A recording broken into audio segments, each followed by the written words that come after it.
um primeiro grande debate, que é uma avaliação da conjuntura, né, que a gente abriu após junho. Na nossa avaliação, não é um elemento pouco significativo a gente ter visto as primeiras grandes mobilizações desde 89, que resultam, inclusive, em um processo eleitoral dos mais instáveis e instigantes que já se teve, certo? No sentido de, tanto do ponto de vista de ser manifestações que vão às ruas, que questionam o conjunto dos governos,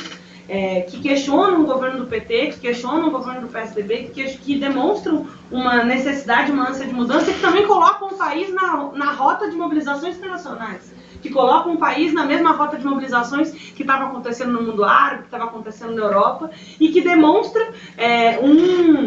uma possibilidade de uma reorganização no movimento social do país muito, muito importante, muito significativa. E eu acho que tem razão o companheiro quando diz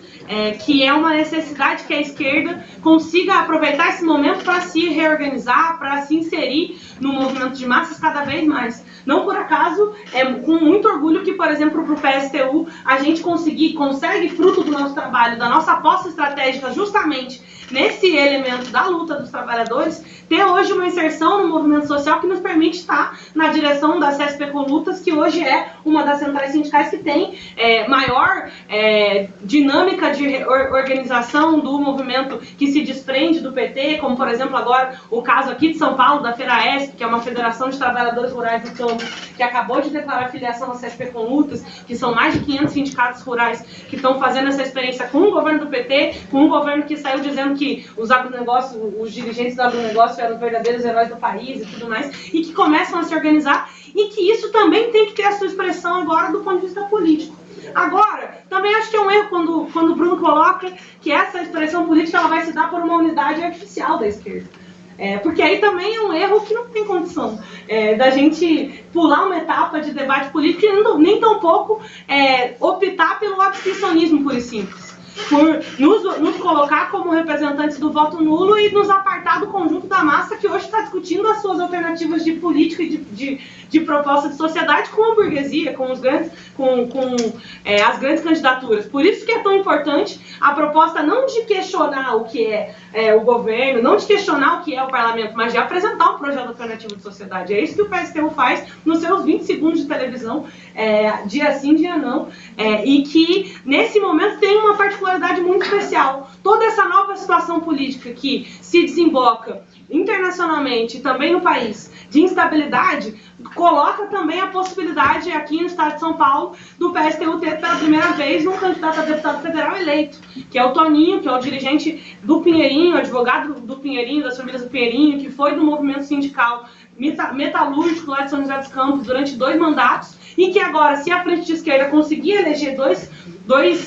candidatos a deputados federais aqui em São Paulo, pode vir a ser o nosso tribuno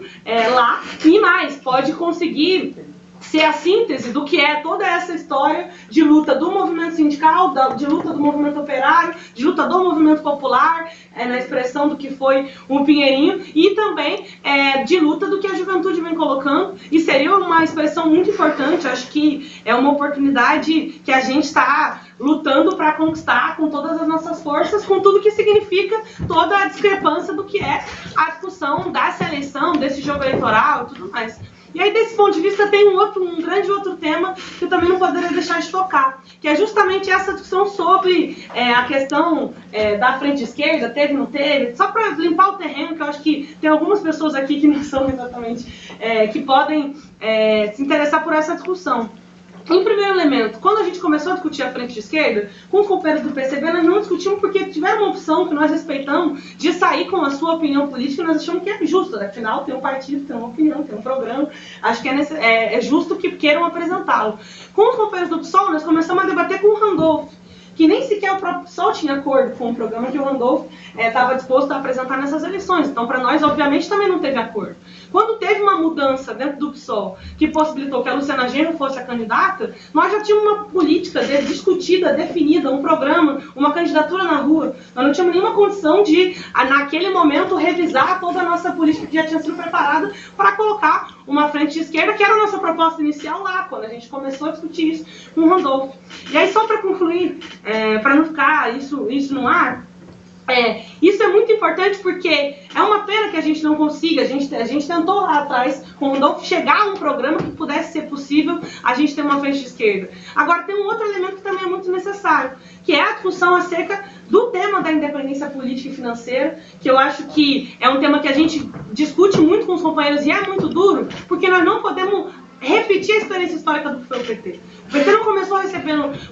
sei lá, os milhões que recebe hoje, começou recebendo 50 mil reais. E nós tivemos a Gerdau, nós tivemos a Zafra e agora nós tivemos a Taurus e agora nós temos a Zafra. Não pode ser que a gente repita essa experiência por tão pouco e mais, eduque uma geração de ativistas dessa maneira. Acho que é muito importante debater essa questão aqui também com os companheiros.